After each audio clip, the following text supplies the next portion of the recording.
আজ বাংলা সাহিত্যের আকাশ এক তারা নিভে গেল, কলম থেমে গেল, কিন্তু গল্প থামলো না। আজ আমাদের ছেড়ে চলে গেলেন বাংলা সাহিত্যের কিংবদন্তি শঙ্কর মুখোপাধ্যায়, যাকে আমরা সবাই চিনি এক নামেই শঙ্কর। আবার অনেকে নামটা জানেন না বা শোনেইনি কোনোদিন, তাদেরকে বলছি এই ভিডিওটা শেষ পর্যন্ত একটু দেখে যাবেন। একটা সময় ছিল যখন কলকাতার ভিড়, অফিস পাড়ার দৌড়, হোটেলের ঘর, মধ্যবিত্তের স্বপ্ন, সবকিছুই কাগজে প্রাণ পেত তার লেখায়। যেমন চৌরঙ্গী শুধু একটা উপন্যাস ছিল না, এটি ছিল কলকাতা হৃস্পন্দন। জন অরণ্য আমাদের দেখেছিল চাকরি বাজারে নির্মম সত্য, সীমাবদ্ধ কর্পোরেট জীবনের নীরব লড়াইকে তুলে ধরেছিল নির্মম বাস্তবতায়। আর এই গল্পগুলোকে বড় পর্দায় অমর করে তুলেছিল কিংবদন্তি পরিচালক সত্যজিৎ রায়।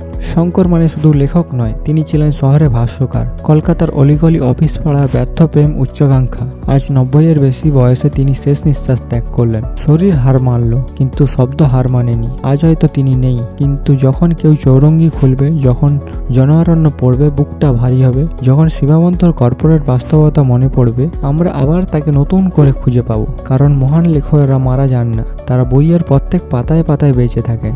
বিদায় শঙ্কর। বাংলা সাহিত্য তোমাকে কখনো ভুলবে না। আজ একটা কলম থেমে গেল, কিন্তু ইতিহাসে শঙ্কর নামের কালিটা কখনো শুকোবে না।